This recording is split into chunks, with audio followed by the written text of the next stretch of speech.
chinos mintiendo a todo el mundo y nosotros a tragar. Lucía y Joan son dos niños que se conocen durante el confinamiento. Quiero que no te acerques a ese niño. Se enfrentan a los prejuicios de sus familias. ¿Cómo te llamas? Y descubren todo lo que une a sus culturas. Es el cortometraje de Alfredo Andreu que ha ganado la categoría audiovisual de los premios Talento Emergente La Torre de Babel, unos galardones que desde el año pasado entrega el programa cultural de Aragón Radio. No hay que dar nunca nada por hecho, entonces que haya personas, instituciones que apoyéis y que estéis ahí, la verdad es que hay que decir gracias. El objetivo es reconocer el talento joven de la comunidad. En la categoría de literatura, Laura Latorre ha vencido por su libro de relatos Un martes cualquiera. En artes plásticas, Fátima Tomás por la escultura Las horas.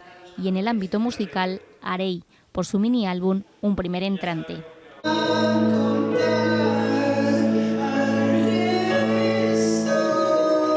Con ganas de seguir probando cosas, seguir con la escultura, que es muy difícil. Pues aquí somos muy vocacionales, nos apasiona lo que hacemos y esto es como un impulso, ¿no? Como decir, estás en el camino correcto, sigue ahí. Unos premios que tienen forma de escultura, esta de José Antonio Barrios.